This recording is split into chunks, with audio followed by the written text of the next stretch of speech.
Hello नमस्कार दोस्तों, कैसे हैं आप सभी लोग। उम्मीद करते हैं कि आप सभी लोग अच्छे होंगे और आप सभी लोग की तैयारी जो है बिल्कुल ही अच्छी तरीके से चल रही होगी।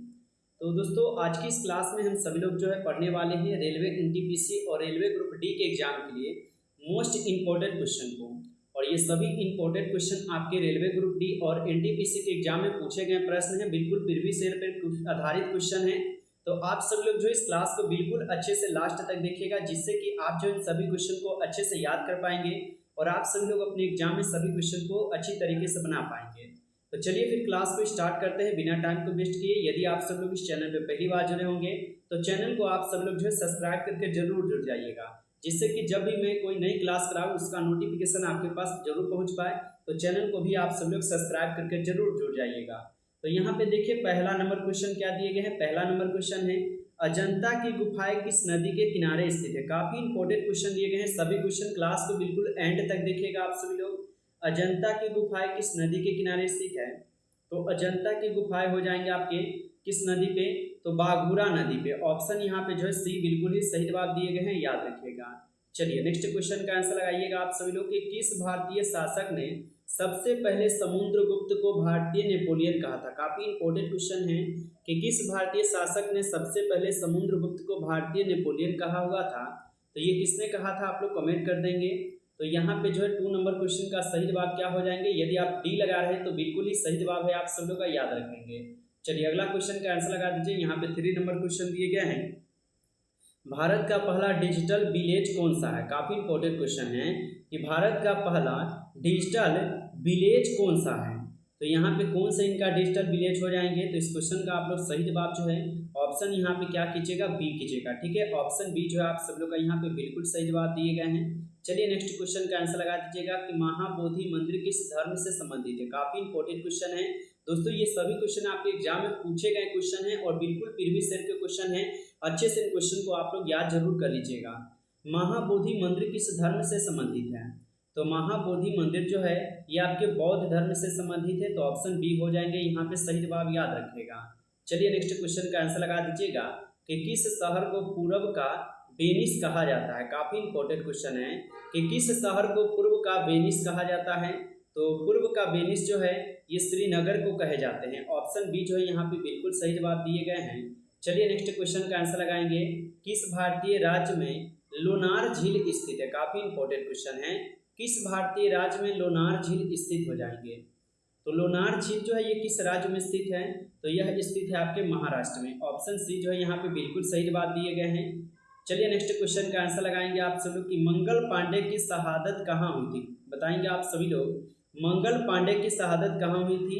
ऑप्शन दिए गए हैं आपके मेरठ में, बरेली में, कानपुर में या बैरकपुर में हो जाएंगे।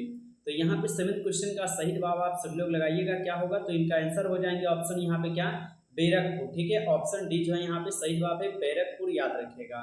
चलिए अगला क्वेश्चन का आंसर लगा दीजिएगा कि इंडिका नामक पुस्तक किसने लिखी थी। ये क्वेश्चन काफी बार आपके हर एक एग्जाम में पूछे जाते हैं, चाहे आप ग्रुप डी के एग्जाम की तैयारी कर रहे हो, एनटीपीसी एग्जाम हो गया, एएलपी हो गया, ये मतलब हर एक एग्जाम में ये प्रश्न हमेशा पूछता है, इसलिए काफी इंपॉर्टेंट क्वेश्चन है। आप चाहें तो इनको स्टार लाइन भी करके याद कर सकते हैं।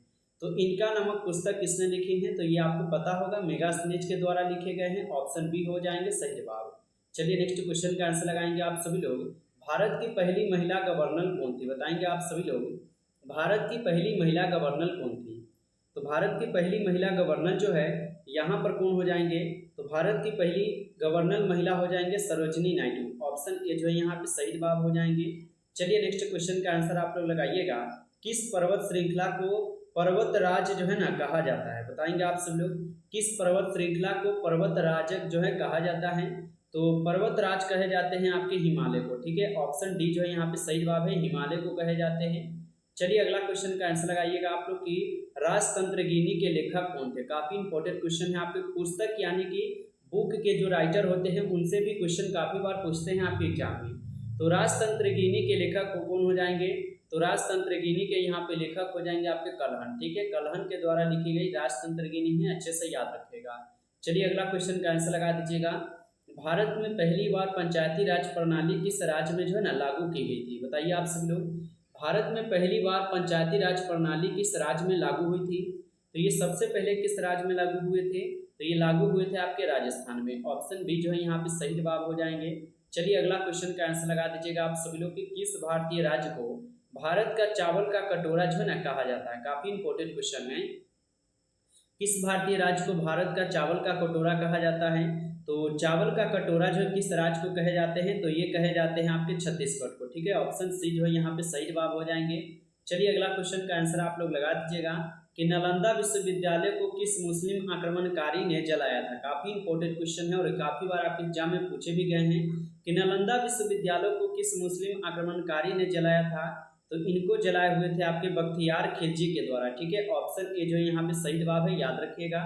चलिए अगला क्वेश्चन का आंसर लगा दीजिएगा कि किस भारतीय वैज्ञानिक को मिसाइल मैन जो है ना कहा जाता है। चलिए लगाइए आंसर कि किस भारतीय वैज्ञानिक को मिसाइल मैन जो है कहा जाता है। तो मिसाइल मैन के नाम से किसे जाना जाता है, तो आप लोग अच्छे से याद रखिएगा, एपीजे अब्दुल कलाम को जाना जाता है। ऑप्शन सी यहाँ पे सही जवाब जो है हो जाएंगे। चलिए अगला क्वेश्चन है, भारत छोड़ो आंदोलन जो है ना कब हुआ था। काफी इंपॉर्टेंट क्वेश्चन है, भारत छोड़ो आंदोलन कब शुरू हुआ था। तो भारत छोड़ो आंदोलन जो है आपको पता है कि 1942 में शुरू हुए थे। तो ऑप्शन सी जो है यहाँ पे सही जवाब हो जाएंगे। और भारत छोड़ो आंदोलन का नारा किसने दिया था, आप लोग कमेंट करके सभी लोग बताएंगे।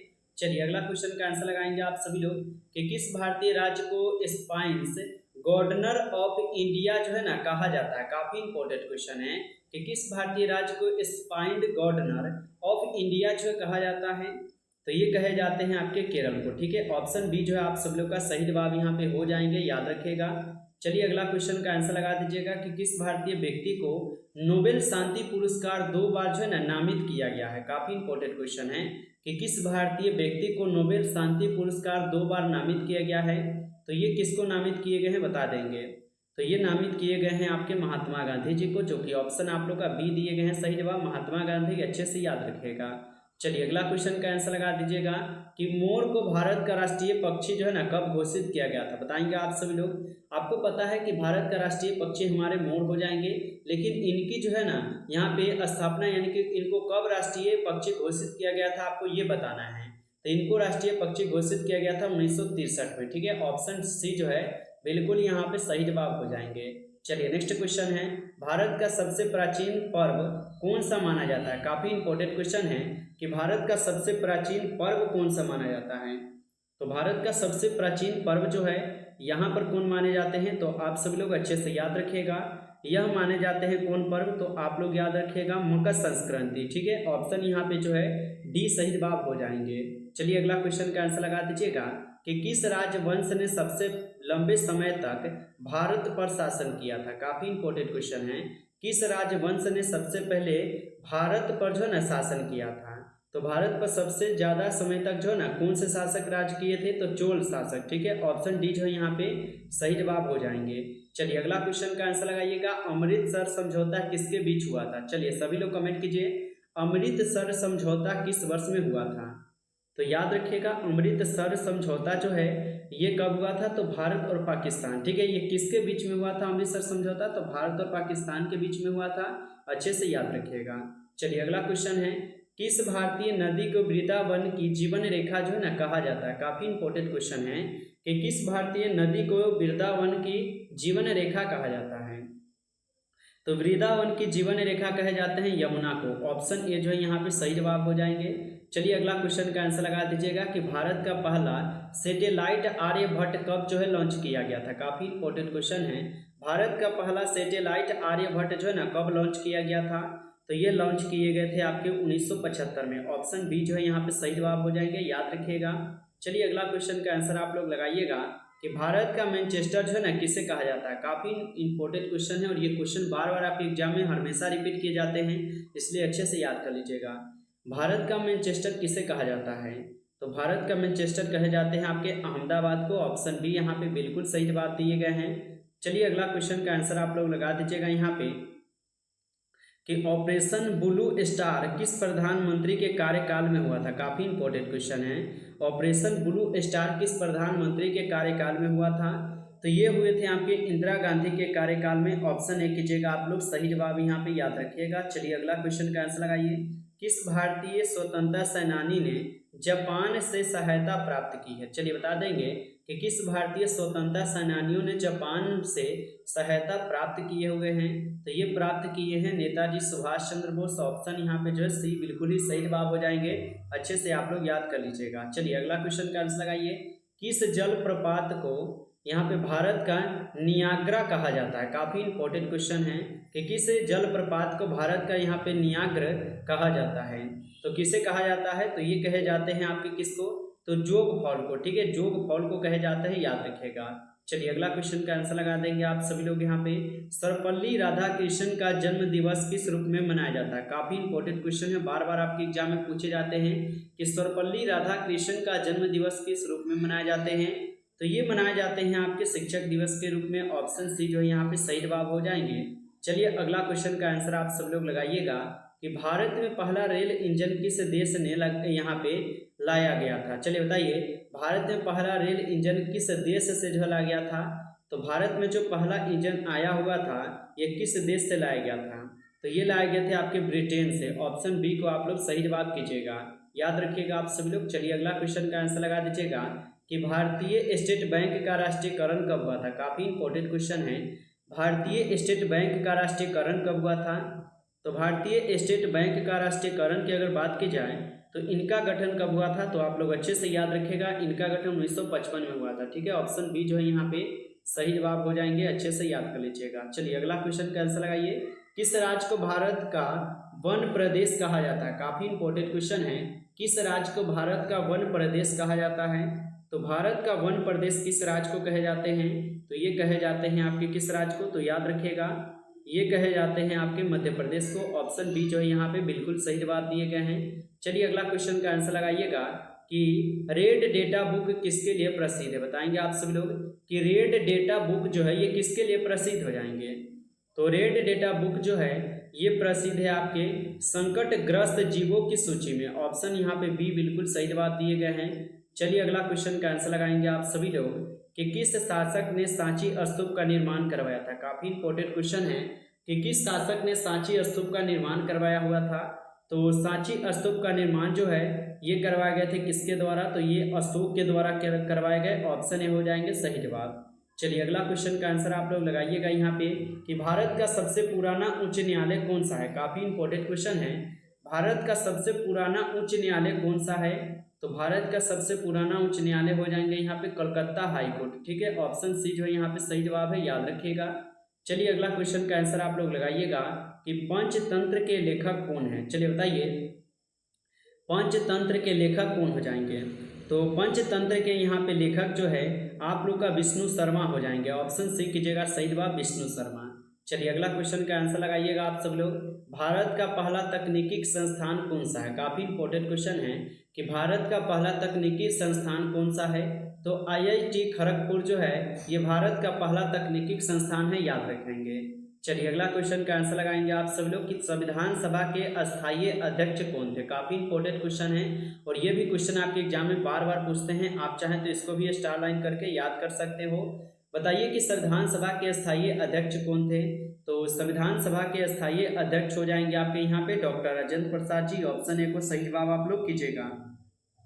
चलिए अगला क्वेश्चन का आंसर लगाएंगे आप सब लोग, यहाँ पे दिए गए हैं आप सब लोग का कि अंधा युग किसने लिखा था? काफी इंपॉर्टेंट क्वेश्चन है। अंधा युग जो है ना किसने लिखा था? तो अंधा युग को लिखे गए थे किसके द्वारा? तो अंधा युग लिखे हुए थे धर्मवीर भारती। ठीक है, धर्मवीर भारती जो है ये अंधा युग को लिखे थे, याद रखिएगा। ठीक है, चलिए अगला क्वेश्चन का आंसर आप लोग लगाएंगे, यहाँ पे दिए गए हैं। यहाँ पे दिए गए हैं 14 कि भारत का सबसे बड़ा मस्जिद कौन सा है? काफी इंपॉर्टेंट क्वेश्चन है कि भारत का सबसे बड़ा मस्जिद कौन सा हो जाएगा? तो भारत का सबसे बड़ा मस्जिद जो है यहाँ पे हो जाएंगे कौन सा मस्जिद? तो यहाँ पे जो है ताज उल मस्जिद भोपाल, ये गलत है आपका, ये नहीं होना चाहिए। जामा मस्जिद जो कि दिल्ली में है ये सबसे बड़ा मस्जिद है, याद रखेंगे। तो ऑप्शन ए जो है आप सब लोग का यहाँ पे बिल्कुल सही जवाब हो जाएंगे। तो दोस्तों ये रहे आपके इस क्लास में कुल 14 क्वेश्चन। इस क्लास में कुल 40 क्वेश्चन को ही कंप्लीट किए हैं और ये सभी क्वेश्चन काफ़ी इंपॉर्टेंट क्वेश्चन थे आपके एग्जाम के लिए।